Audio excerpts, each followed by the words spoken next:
Hi, everybody. Thank you for showing up on a Friday evening for a somewhat dry topic, not dry topic, but kind of getting into the nitty gritty of how we get these great jobs. Um, and let's see, we've got three of y'all here. So we will just get started. And if other people come in, then they can catch up. We will review at one point. So it should be pretty easy for them. So here's a great picture from I was an AmeriCorps intern before I became a ranger. And this is actually at Lake Chelan. So very beautiful place to work. And that's one of the best parts about working in the outdoors. All right, so a little bit about me. Why am I an authority on this issue or this process? So in 2018, I started working for WSU as an adventure facilitator with almost no experience working in the outdoors, just had some experience backpacking. And with just that on my resume, not really any other experience, I became an AmeriCorps volunteer backcountry trails ranger for a season. And that experience allowed me to become a U.S. Forest Service wilderness ranger. And I did that for one season, did not come back last season because I became a grad student at WSU, and I now am the grad assistant for the ORC. So I've kind of been through this process of like, man, I don't feel like I have the experience for this, to getting a little bit and then really getting to go into the job. And so the reason that I'm kind of telling you this is because if you're someone who's like, oh man, I'm kind of bummed, I feel like I'm not where I need to be in order to get the job that I want, you're fine. um, I promise that you can sort of recraft your resume, do things, think about the experiences that you've had in a way that will translate to you being able to have a job like this if it is something that you are interested in. Because I remember sitting, looking at my computer, being like, there's no way I can get these jobs, and 6 months later, feeling completely differently. So if you take the action and you want to do it, it's definitely within reach. So, what are federal jobs? They're jobs that you apply through USAJOBS.gov, which we're going to talk about a lot in this presentation. And there are lots of different agencies in the federal government. So, the United States Forest Service is the one that I have worked for and I'm most familiar with, and the ones that jobs just opened up today on. So, it's kind of going to be the focus. Although USA Jobs caters to jobs through the National Park Service, the Bureau of Land Management, U.S. Fish and Wildlife Service, Army Corps of Engineers, so many other agencies that you can also search on USA Jobs. And all of this application, all of the information in this presentation is going to be very applicable to these other agencies as well. So a bit of an overview, USA Jobs is a site to apply for every federal job in America.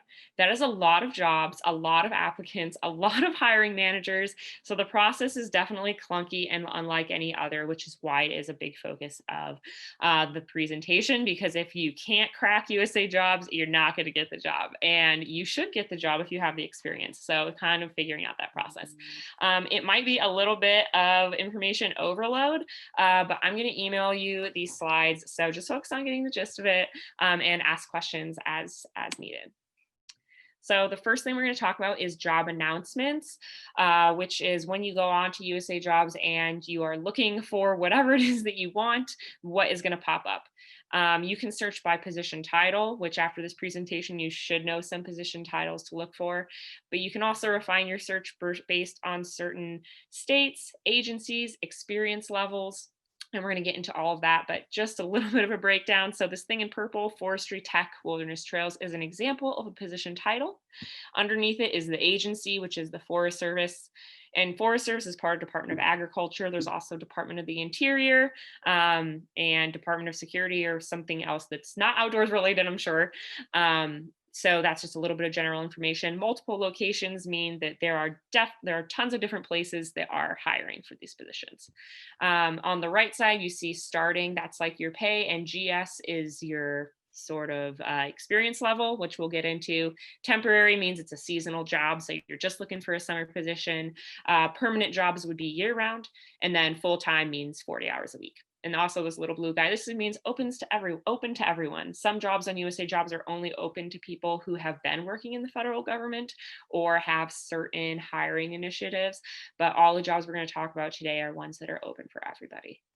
which are competitive status. And then at the very bottom, you said it says open 10/30/2020 to 11/9/2020. That's why this presentation is today, because a lot of these jobs for summer 2021 open today are only open for 10 days.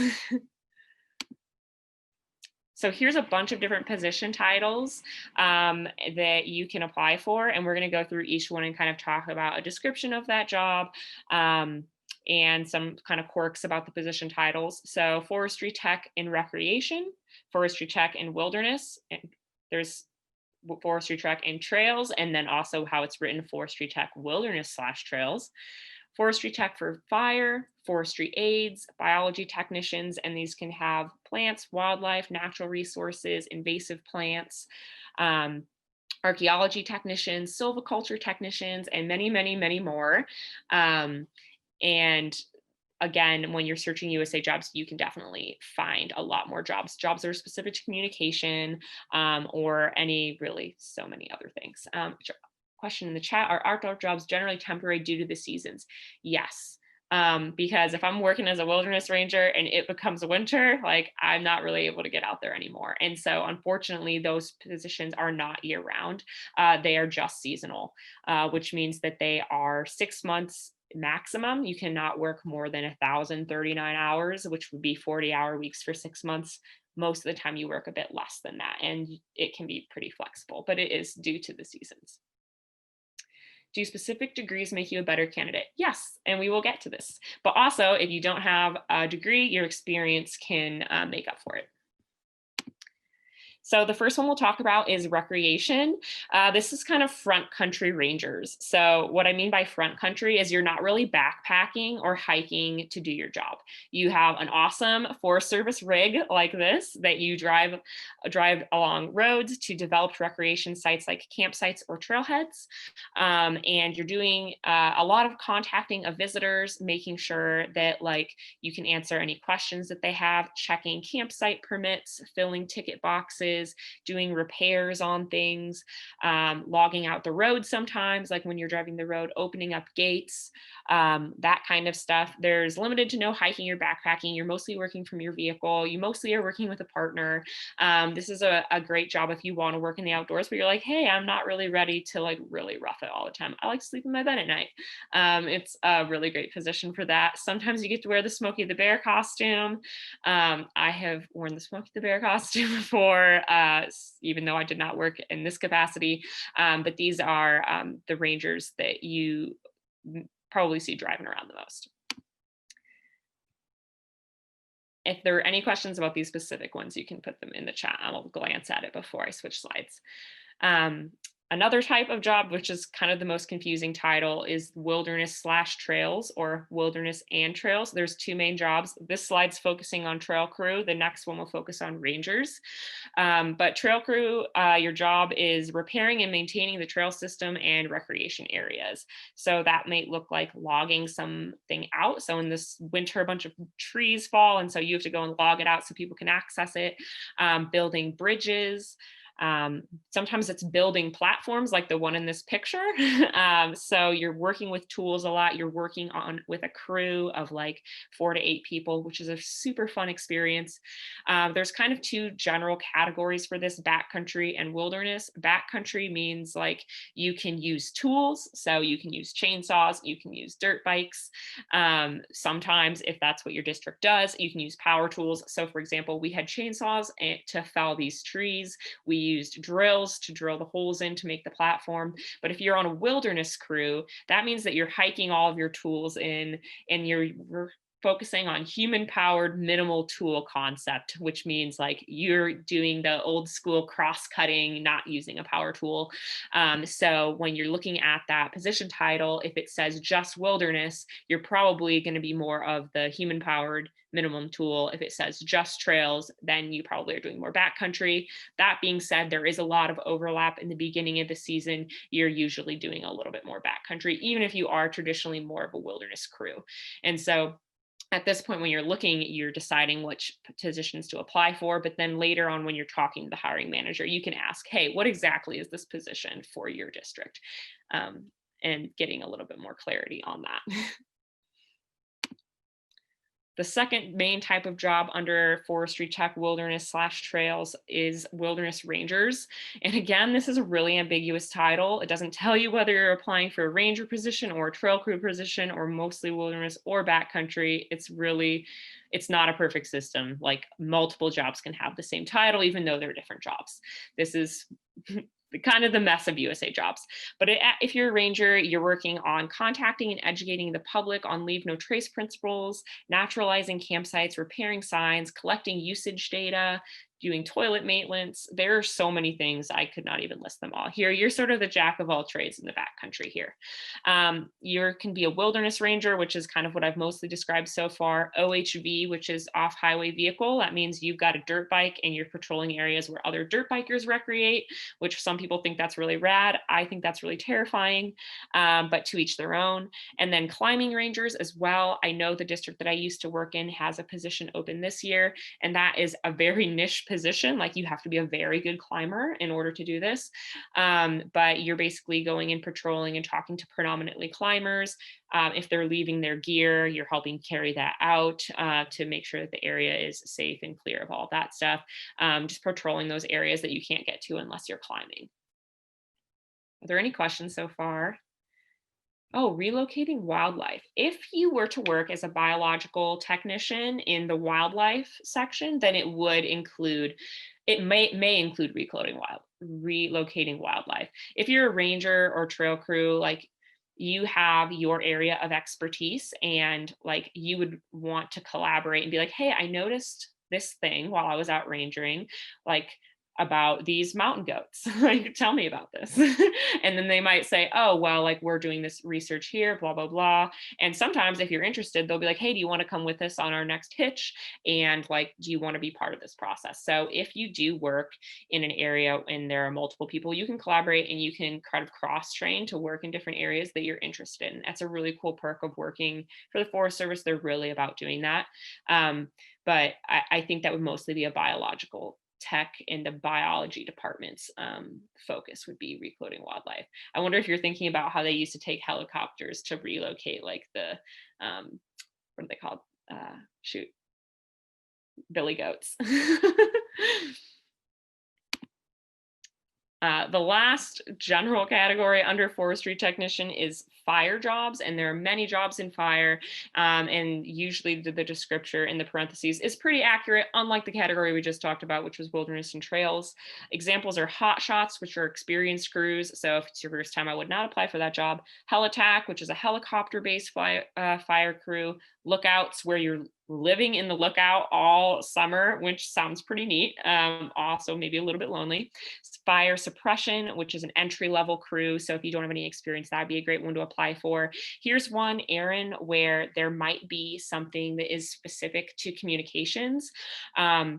But also, if you have a job in the Forest Service, you can train to specifically be a public information officer. And then when there are fires, you can be removed from your post where you are and go to that fire and work in that role for those like 2 weeks, for example. But I would look into that and seeing if there's specific communication stuff for fire. Are lookout positions solo? That's a good question. Sometimes they're not. And so you'll get lookout, and also there's another type of job that I can't remember at the moment. Sometimes campground host, where they have couples. So I think it really depends on the position. And maybe what I would do is, if you saw that, you could go down and look who to contact, like where the district is, call that district and be like, hey, just wondering if you're looking to hire like 1 or 2 people, because it might be 2. It kind of depends. But I agree, that would be like maybe good if it was your partner, but also like maybe you want to strangle them after being together in the lookout alone. All right, so how do I know the job I'm applying for is the one I want? Sadly, sometimes you don't. It's not a perfect system. There are kind of 2 approaches. Like I said, these jobs, how do I know I'm applying for a ranger or a trail crew? Sometimes they're both. You can try a shotgun approach, which is where you apply for each job description that could apply, or you can find an announcement number. Different forests are better or worse at providing hiring information to the public. So I'm going to provide you with a PDF at the end that goes over the Wenatchee Okanagan National Forest, which is the one that is most of the area in Washington. And that has the titles, what those positions are, and their announcement numbers. So you can look that up in the USA Jobs. And that way you know exactly what you are applying for. But I have in the past, I usually apply for 4 positions at a time just because I want to make sure that I have like my bases covered. But luckily with the format of USA Jobs, it's easy to apply for multiple positions and have it not be too much extra work. So this grade and scale I've been talking about, this is how there are different grade and scales you can apply for. There are some GS3s. They are very, very rare. If there is a GS3, that means that you really only need 6 months of general experience. So that can be really great if you don't have a lot of experience, but you also get paid a bit less. GS4 is what I would say most people should apply for. This is what I applied for. Even though I had experience for GS5, I only got a GS4 because all the GS4s from the year before usually get GS5s, and then all the newbies get GS4s, even though they could be a GS5s. The GS level goes up to like GS12, but the fun jobs are the lower GS jobs. The further up you get, the more you have to supervise and the less you get to actually be doing the stuff. If you're more interested in something that's permanent, like Erin, then I would say you're probably looking at GS 6, 7, kind of depends on your experience level. But let's see. The hourly rates are not different based off of states. I don't know how federal government trumps whatever is the local wage. Although what I will say is this is not reflective of how much you actually make, because you get great holiday pay. You also get overtime if you get to work on a fire. Regardless of where you're working in the Forest Service, you are encouraged to get red carded, which means you can work on fires. So if there's a fire in a different state, you get the opportunity to go and work on that fire, and then you get tons of overtime because you work 14, 16-hour days. So, I mean, it's really intense, but you can make a lot of money that way. Also, you get per diem if you camp out at night. So you actually end up making a decent amount more. You also don't have to pay for lodging because they usually provide you with lodging, which is a really good question to ask when you're talking to the manager. So the wage does seem a bit low, but there definitely are a lot of perks. This is pretty vague right now. So 6 months general experience, 6 months specialized. It depends on the position, and they give examples in the job description of what counts as general experience and what counts as specialized experience. Also, what types of credits count, what types of degrees count. The key here is combination of work and experience, because you may have a lot of credits and a lot of general experience, but not specific experience. You could still apply for a GS4 or a GS5 position. I would recommend applying for both if you feel like you're qualified for both, because you'd better to apply for both and get the GS4, not the GS5, even though you could get a GS5, than say, I'm only applying for GS5 and don't get it because somebody has networked and they are already like in the system. That is my recommendation, at least. So the locations, there are hundreds of locations, and these locations correspond to different ranger districts. And so if you apply to a location, if you go on Google and you Google Chelan Ranger District, then you should be able to pull up the information for that district and the number, so you can call them and ask questions if you want. When you are applying for a job, you can select multiple. So on this one, I could select every single one of these locations and apply for them all at once. It doesn't make it more or less likely that you will get the job if you apply for more or less. It just means that like your application is either referred or not. And if it's referred, then all of those hiring managers at all of those locations have your resume. That being said, like you should kind of be picky because it's going to be kind of annoying for you to later go through and do that. But whether you do the work now or later, you do have the opportunity to select all those locations. So here's a quick overview, and then we're going to go through some of this. I just kind of want to give us a roadmap of where we're going. So how to apply, you're going to create that account on USAJOBS.gov, and then you're going to search for jobs and thinking about the position titles, the GS levels that you think that you can apply for, and the locations that you would like. Most of the locations that are open right now are in the West. They are mostly in the Northwest region, but I also saw a lot of jobs open in California and Idaho and Montana. So this area right now is hiring. Different regions hire at different times randomly. It's not great. They don't tell the public well. We need Aaron to help us get that information out there in like a better way so we can get the most qualified candidates, like their jobs.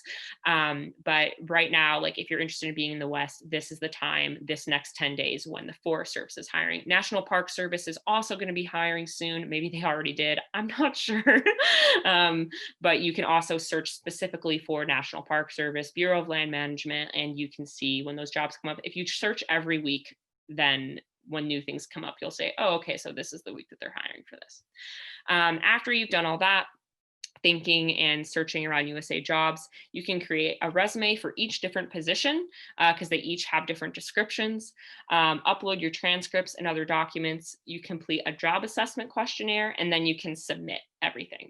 And after you've submitted, in about 4 to 6 weeks, you check to see if you're referred. That means that your application has passed. And if you do get referred, you instigate the interview. So everything we've ever learned about applying for a job goes out the window here. And if you aren't, better luck next time. But we also have some options for you if that happens as well. So this is just a roadmap. We're going to kind of cover this stuff. Any questions before we get started?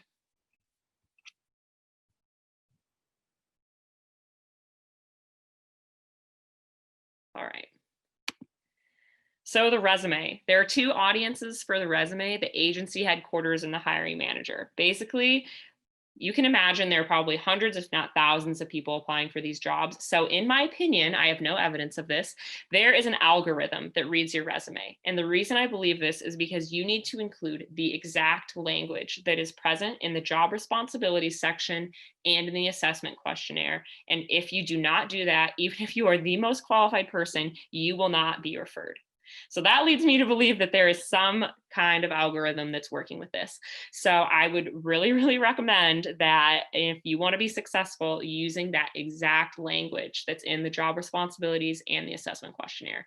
And later we'll look through the site so you know exactly where that stuff is. But that is really, really key. And usually in resumes, we think, oh, I want to have my personal flair and my style, and I want to be concise. No, no, no. You want to make sure that it's very clear that you've read the resume, that you say that you're like, you want to be honest, like your experiences match those in the exact words that they're using. Good advice for applying for all jobs, yes.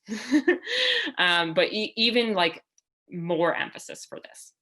And you should use the resume builder on the site. It will give you an option, oh, upload a resume, build one. Use the builder because it will prompt you to include the things that you need that you don't usually think about needing. So you need to have your supervisor's phone number. You need to have exact work dates. Maybe the day is not so important, but the month, the hours that you worked. If you have had a federal position before, what the grade and scale was, all of that stuff. Like you need a lot more specific details than you do for any other job. And then again, don't worry about the length. I think my resume is like 8 pages long or something, and not because I had like all this experience, but because like that was what it took to include all of the verbiage in these things.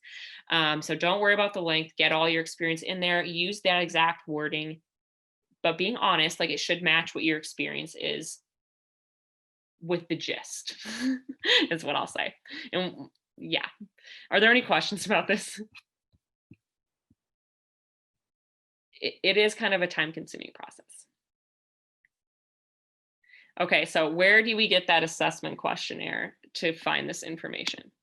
So this is why I think a lot of people get a little bit tripped up. You can't get the questionnaire until you do the first semi-submission. So this I took exactly from the site today as I was going through this. You have to click apply on the position title you pull up and then select your resume. I wouldn't spend a lot of time on it at this point because you're having to go back and do it anyway.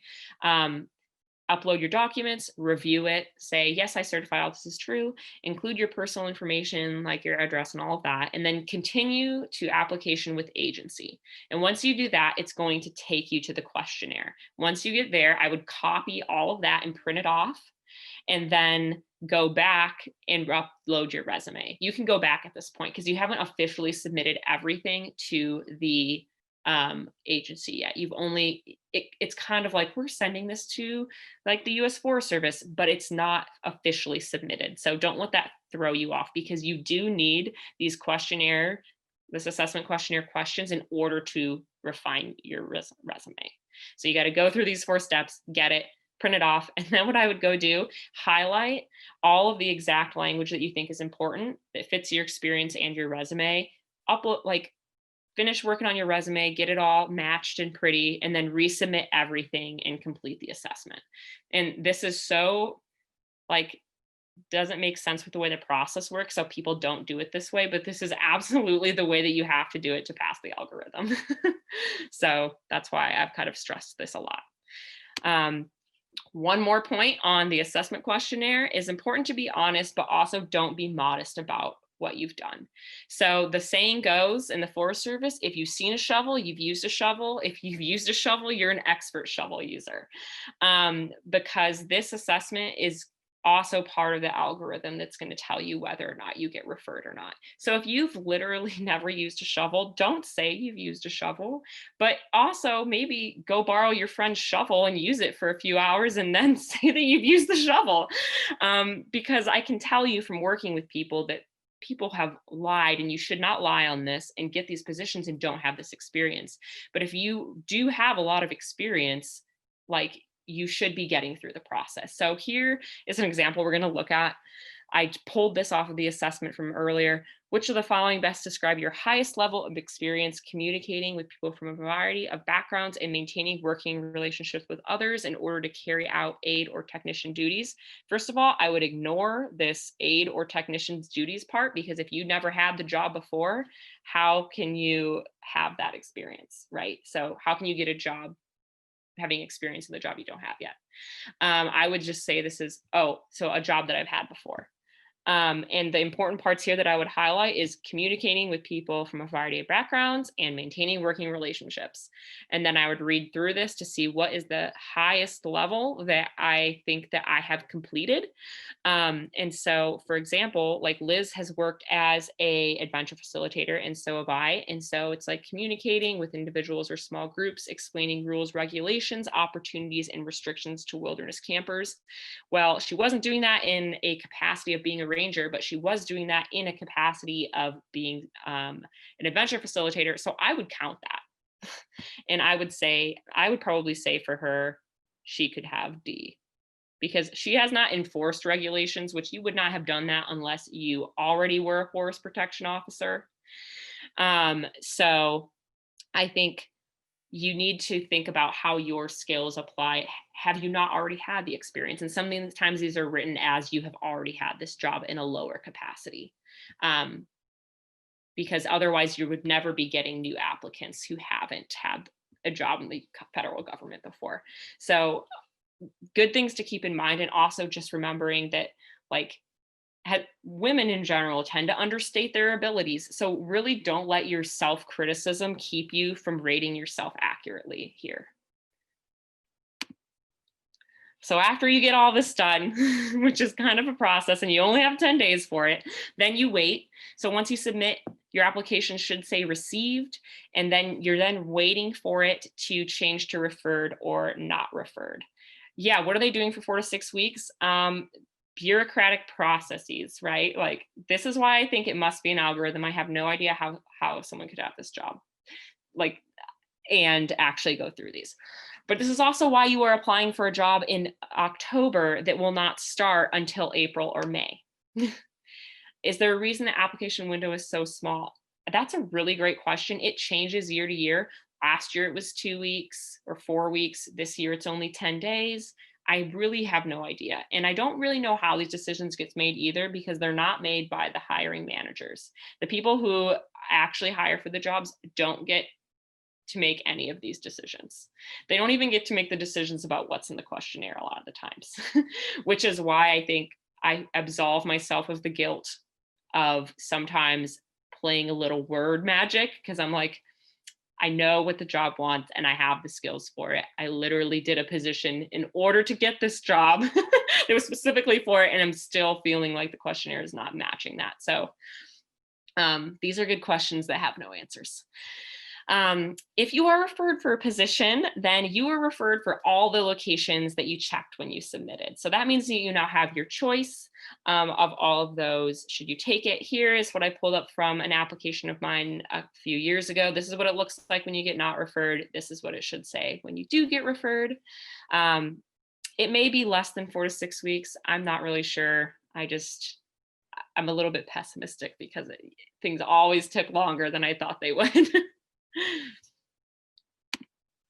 All right, yay, you got referred. Now what? Your job's not over. You still have to do more work. You haven't even gotten hired yet. All right, so you need to write a list of questions you have about the different districts and jobs, and you have to call them. Normally, people call you, but nope, USA Jobs, you call them. So what I do is I write out the districts that I'm interested in, and I write out the job that I applied for. Maybe do a little bit of research, and then write some questions that I have for when I call them.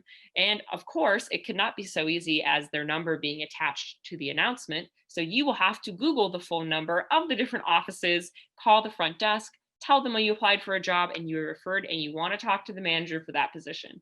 So they're really making you do all of the work here. And so my advice would be introduce yourself, tell them that you're interested, what your experience and your education is. If you haven't worked for the Forest Service before or a federal agency, or if you have. And then I might say like, oh, I'm wondering what positions you're hiring for under this announcement. Because like we talked about, like sometimes you don't even know what position is technically being hired for because these job titles are so vague sometimes. Also, just asking them about their district in general, like what it is like, what kind of users they have, what type of work that they are having you do, what the schedule is there. So for example, my ranger schedule was 4 days on, 3 days off. I have friends that were 8 days on, 6 days off, what the start dates are, because the start dates could range from April, if you're in Alaska, to June sometimes, beginning of June, and then usually ending anywhere from August to October. If you are a student and you want to go back to school, there's plenty of people who do that. You just have a shorter season, and it just depends if the hiring manager is willing to take you on for that. But a lot of times they really are. So yeah, it really just depends. And it does seem a little weird to just straight up cold calling people, but they expect you to do this. They will not call you because they are getting hundreds of applications on their desk. So they're really relying on you calling them or on people who have worked for them before to call them. So this is how you get the job, and everyone else who doesn't attend this presentation does not get the job, because now you know that you have to call. So here is that timeline. Now through 11/9, you're applying for multiple positions and locations on USA Jobs. In December, you're checking to see if you've been referred. And at that point, you can call those hiring managers at the districts you're interested in and ask questions and introduce yourself. Sometime in January, or even in December, I guess, you can call the hiring manager of your top 3 choices and let them know. This is also a weird piece. Like, that seems a little odd, don't you think? Well, this is what you should do. At least for the forest I work on, you can only be offered one job and you can only take the job you are offered. So if you tell every district, it's my top choice, and then they call you and they're like, hey, so-and-so wants to hire you, and you're like, I don't really want that job. That's the only job you get with that forest. I would just know where my priorities lie and make them known, basically. And then you can also ask, hey, when are you guys planning on hiring for the forest? And then they'll usually give you some kind of idea, unless there's a government shutdown like last year. Things got really postponed. And then you'll be contacted and told that you are hired and where. And then you can complete that late paperwork, get fingerprinted, and start sometimes in late spring, a time that you kind of agree on with your hiring manager. Are there any questions on this? I've held a few like presentations like this before, and people are like, wait, so I have to do this stuff? I'm like, yeah, it does seem complicated. It is. But it's worth it. These jobs are really great. I have loved my time as a ranger, and I hope that I can go back once I'm done becoming a teacher, because then all the summer's off. So here is what we talked about. Again, our little bit of a recap, searching for those jobs, making the resume for the different positions, using the position description and the questionnaire to inform that resume. uploading your transcripts, which can be unofficial, other documents that you have for certifications, completing the job assessment questionnaire, giving yourself a lot of credit for the things that you've done, submitting, waiting those 4 to 6 weeks to see if you're referred, and then instigating that interview. All right, so if people are interested, we can actually check out USA Jobs now. I can share screen and kind of show you the different things that I've talked about. But if you are not interested in that, you're like, I can do that by myself, you can let me know in the chat and we can move on to opportunities if you don't get referred or if you need more experience first. And just FYI, there's only 3 slides left after this, so that kind of lets you know how much more you're in for. And we've got about 20 minutes left in the presentation. All right, a quick tour would be helpful. All right, let me just pull up my account really fast.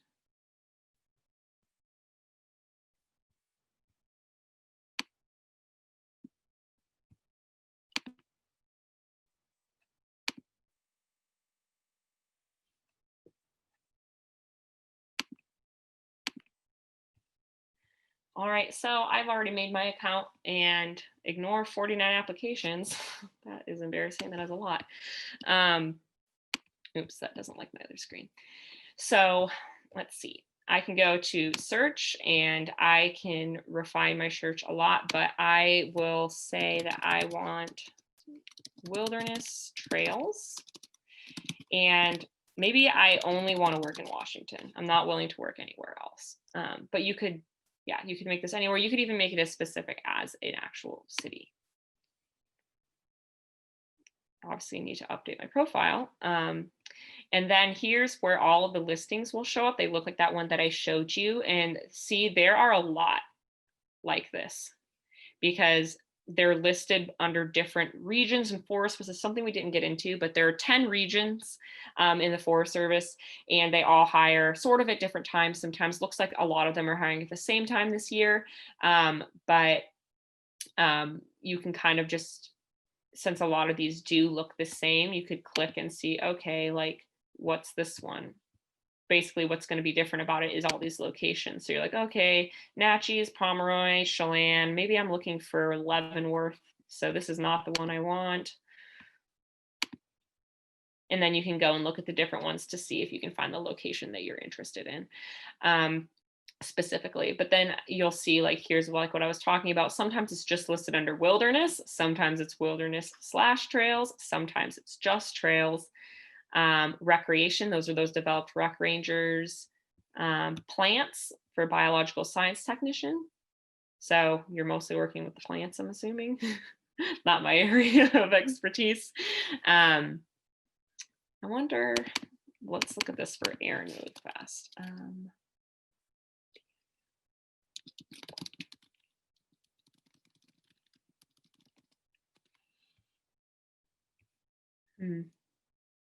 Visitor information assistant. Doesn't look like this is one of the things. Something the Forest Service does a lot though is cross trains you.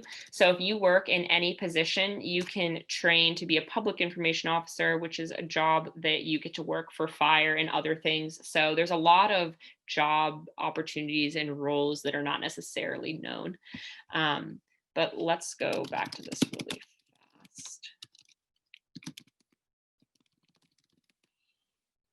And you could spend a lot of time playing on here. So this could be a good quarantine activity. Okay, let's pick this one. This is the one I was playing around with earlier.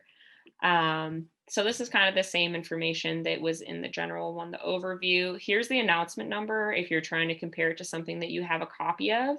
And then here's all of these locations as well.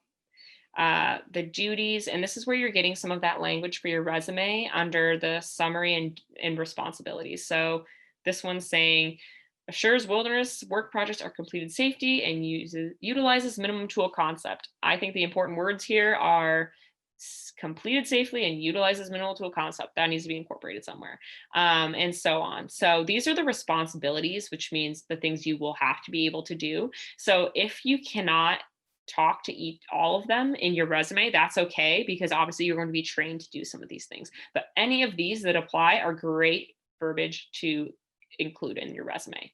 And then, like we talked about, that assessment questionnaire. Other things that are part of here, requirements. This is just like 18 years of age, US citizen. You guys can all read this. This is what I was talking about for what is necessary. So the experience or courses. And so for wilderness trails, it's saying 12 semester hours, a combination of forestry, ag, crop or plant science, range management or conservation, wildlife management, watershed management, soil science, natural resources, outdoor rec management. So it is pretty broad, or a combination of those things. General experience is usually any kind of physical labor or service work, because it's saying, etc., like working on a fire department, a community sports league. So you're seeing, like, if it is that just, like, I would include it. And then specialized experience is a lot of the time, like, you have worked in this role before or worked in a different agency.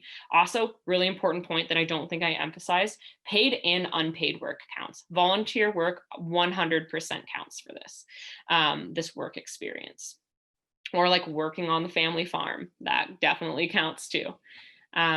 Additional information about these things, required documents, you guys can all work through this. Here, the HRM contact, Albuquerque is the headquarters for the U.S. Forest Service. I would avoid at all costs having to call Albuquerque, because you will be on the phone for hours. So this is not the number or not the email that you want. If you have questions, you should look up the district you're interested in and call or email them specifically, because this is someone who's very general, very high up. Yeah, I avoid calling Albuquerque at all costs as a ranger when I have issues as well.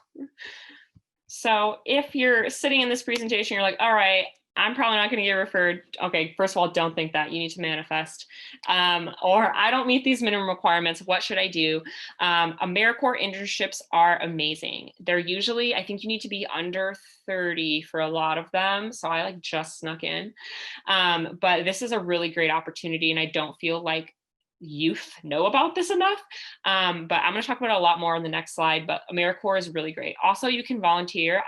When I was a ranger, I had a mentee, and she volunteered through our volunteer.gov, and came and had an awesome time, got all the experience she needed, and became then an AmeriCorps internship wilderness ranger, because she did not get through this referral process the first time because she didn't get this presentation, basically. And now she is becoming a ranger next year. So volunteer experience is really, really great, and is a lot less work. Both of these are a lot less work than USA Jobs. You can also volunteer locally, and now that you know the things that are required, you can track your hours and skills and apply next year if that is what you are into. We have a lot of places that you can volunteer at. There's conservation districts and environmental, education nonprofits around. So those can be really great things to do too, because like I said, those volunteer hours totally count. Also, you can apply to be an adventure facilitator. That gives you backcountry living experience, which is a great thing to put on your resume for these jobs that require you to be out. And we usually hire in the spring. So just if you're on social media for WSU, you will see probably stuff that will be announcing this, and just building your skills in general. So get training through leavenotrace.org, take a wilderness first aid course, just like go on trips and get more experience doing that if it's what you would like to do. Washington Trails Association is a place you can volunteer to get trail experience. You can get pretty creative with how you can continue to hone your skills and build up your resume. Again, AmeriCorps is amazing. I would definitely recommend that you check it out. They provide you with a living stipend, housing, food, transportation, and education award. They freeze your student interest. They get you the exact job experience that you would need to apply for these jobs. The professional development is amazing. I got so many certifications in cross-cutting and chainsaw use, so many different things. They also give you hiring initiatives. So some of the jobs that you apply for will require special things or make you more competitive if you have it, and AmeriCorps gives you that. So like my heart lives in AmeriCorps. I had a really great experience with mine. So Mount Adams Institute is the nonprofit that was contracted with AmeriCorps, and that is the program that I did. So how AmeriCorps works is you apply on AmeriCorps. I don't remember what the name of maybe it's like serveusa.com. If you Google AmeriCorps, it'll take you there. So AmeriCorps is like the big overarching institution, but then they contract with nonprofits, and then those nonprofits place you as a volunteer with federal agencies a lot of the times. So like I applied to AmeriCorps, but Mount Adams Institute was the nonprofit that dealt with me, and I was placed in a Forest Service district in Washington. And so I was a volunteer for them. Mount Adams paid me under the umbrella of AmeriCorps. It's a bit confusing, like all of this is. These applications are usually due January, February time. It's a 6-month term. It's a little bit more strict in that way. But I cannot say enough good things about Mount Adams. They also have opportunities for working directly with nonprofits and more in outdoor education. They are a little bit more diverse. They also have a job that is working with a wildlife refuge. AmeriCorps is awesome. I really recommend it. You can't tell, I really love it. Let's see, there was another question. Oh, can we also get some student loan repayment? Yes, you can. That's the education award. So if you work 6 months, I think I got almost maybe it was $3,000. But if you work for a year, then it's $6,000. And if you work a 2-year term, it's 12. So you can get a lot of money that goes directly towards your education. So even if you really were wanting to do like get a federal position, it almost might be financially more wise to do AmeriCorps first, because you don't have that student interest you need to pay back immediately, and you can get an education award, although you might want to run the numbers on that. But I can't say enough good things about the experience that I had here, getting me that experience and just being really supportive. I know some AmeriCorps members have not had the same experience, but most of them that have worked in environment have. Once you make a profile, you can refine your search based off of environment and location, and there are like trail crews everywhere, things that's doing more education with kids, if that is what you want to do in the outdoors. There's a lot of variety. If there are any questions, also, you can definitely reach out to me if you have questions. One of the reasons I was motivated to do this presentation is I know there are so many well-qualified people who don't end up getting the jobs because the process is confusing. And the Forest Service is not super diverse, and it would really benefit from being so. And so I really want people who are qualified and awesome and enthusiastic and who are the future to start working there.